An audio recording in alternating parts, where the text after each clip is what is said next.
यशस्वी मुख्यमंत्री डॉक्टर मोहन यादव जी के नेतृत्व में आज मध्य प्रदेश सरकार का वर्ष 2026-27 का ये बजट आज विधानसभा में प्रस्तुत हुआ है। मैं मुख्यमंत्री जी को भी, प्रदेश की जनता को भी, आपको भी, सबको बधाई देना चाहता हूं। बजट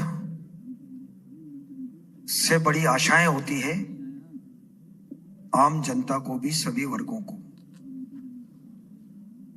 और इसलिए पहले भी जब बजट प्रस्तुत हुए हैं तो हमारा यह प्रयास रहा कि जनता की भावनाओं का सम्मान होना चाहिए, जनता से सुझाव आमंत्रित करना चाहिए। हमने इस बजट में भी आम जनता से सुझाव आमंत्रित किए थे। बड़ी संख्या में सुझाव आए हैं और विषय विशेषज्ञों से भी हमने बजट पूर्व संवाद का कार्यक्रम किया था, जिसमें प्रबुद्ध जनों को हमने आमंत्रित किए थे, विषय विशेषज्ञों को किए थे। उसमें भी काफी बड़ी संख्या में महानुभाव आए थे। बहुत ही अच्छे सुझाव कि आने वाला बजट मध्य प्रदेश का जो आ रहा है, जो आज प्रस्तुत किया है, कैसा होना चाहिए, किन बातों का ध्यान रखा जाना चाहिए, किन किन लोगों के लिए क्या किया जाए, क्या बेहतर हो सकता है, सुझाव आए। निश्चित रूप से हमारा भी ये प्रयास रहा है कि जो भी ऐसे सुझाव जो बजट में सम्मिलित करने जैसे होते हैं, उनको हमने सम्मिलित किए भी हैं। मैं वित्त विभाग के हमारे सभी प्रमुख अधिकारियों का भी मैं इस अवसर पर आपके सामने धन्यवाद करना चाहूंगा कि बहुत ही लंबे समय से अथक प्रयास करके, परिश्रम करके बजट को तैयार किया है और सबकी भावनाओं का सम्मान हो, प्रदेश विकसित मध्य प्रदेश बने, यशस्वी प्रधानमंत्री नरेंद्र मोदी जी के संकल्प को पूरा करने में अहम भूमिका हो, विकसित भारत, आत्मनिर्भर भारत, इन सब बातों का समावेश करते हुए सबका साथ, सबका विकास, सारी बातों का ध्यान रखते हुए बजट बनाया है और आज बजट हमने प्रस्तुत किया है।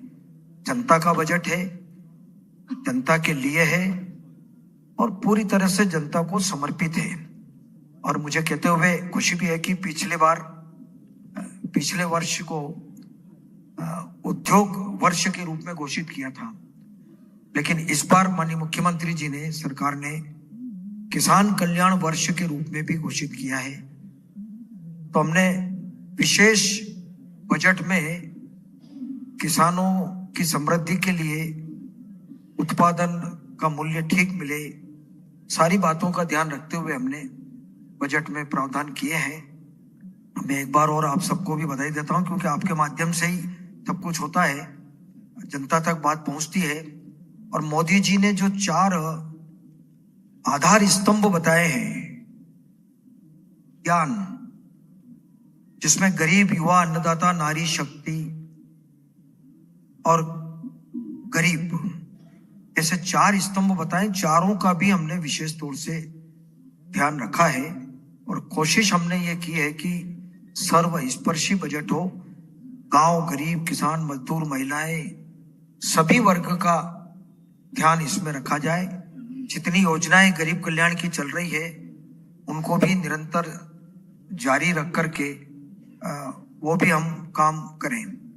एक और प्रयास हमारे विभाग के सारे अधिकारियों ने भी बड़े परिश्रम के साथ में, पिछली बार भी हमने 0 बजट के हिसाब से रखा था और अभी इसको रोलिंग बजट के हिसाब से प्रक्रिया का हमने पालन किया है कि आने वाले 26-27, 27-28, 28-29 आने वाले वर्षों में भी प्रदेश के विकास में क्या हो सकता है, कहाँ कहाँ कैसा डेवलपमेंट हो, कौन सी योजनाएं रखी जाए, क्या किया जाए 2047 को दृष्टिगत रखते हुए, तो उसका भी हमने इसमें पूरा ध्यान रखा है। लेकिन आपको पता है कि आज जो बजट प्रस्तुत हुआ है, उसमें पिछला जो बजट हुआ था वो 4,21,000 करोड़ का था, आपको पता है, उसको साहित्य आपके पास है।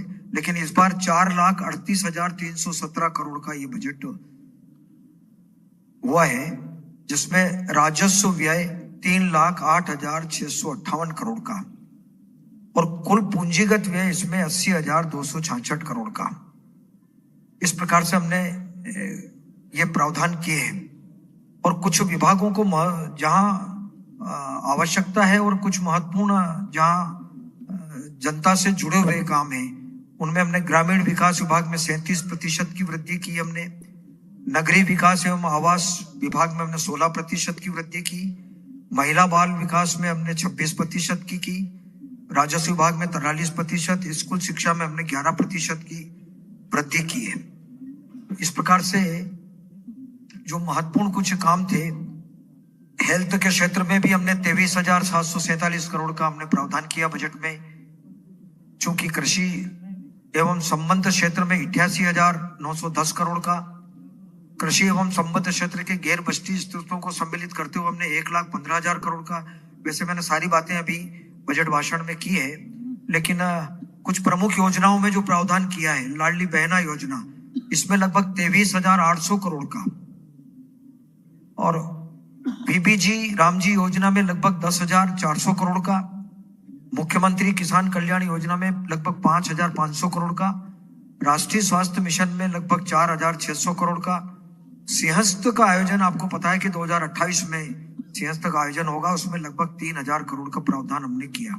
और कुछ नई योजनाएं हैं जिनमें हमने प्रावधान किए। द्वारका योजना, अगले 3 वर्षों में 5,000 करोड़ का निवेश होगा। स्वामित्व योजना में लगभग 3,800 करोड़, यशोदा दुग्ध प्रदाय योजना में 700 करोड़ का। इस प्रकार हमने कुछ प्रावधान हमने किए हैं। बाकी पूरा विस्तार से आपको साहित्य मुझे लगता है कि उपलब्ध है। अनुसूचित जाति जनजाति वर्ग के लिए भी हमने 1,83,708 करोड़, ऐसा कुल मिलाकर के 47,428 करोड़, और अनुसूचित जाति में 31,192 करोड़, इस प्रकार हमने प्रावधान किए हैं। लेकिन विशेष तौर से मैं थोड़ा सा ध्यान आकर्षित करूंगा आपका कि किसान कल्याण वर्ष जो घोषित किया है, तो विशेष तौर से हमने कैसे किसान कल्याण के बारे में विचार किया है। तो 2000 ये जो उत्पादन एवं उत्पादकता वृद्धि हेतु 28,158 करोड़ का प्रावधान किया गया, जिसमें आधुनिक तकनीक और अनुसंधान को बढ़ावा मिलेगा। आदान व्यवस्था मजबूत करने हेतु 64,995 करोड़ का निवेश किया गया है, जिसमें बीज, उपकरण, सिंचाई और ऊर्जा सुविधाओं का विस्तार। उपज का बेहतर मूल्य दिलाने हेतु 8,091 करोड़ का। सुरक्षा चक्र के लिए हमने 13,769 करोड़ का, जिसमें फसल बीमा, राहत राशि, कल्याण योजना सम्मिलित है।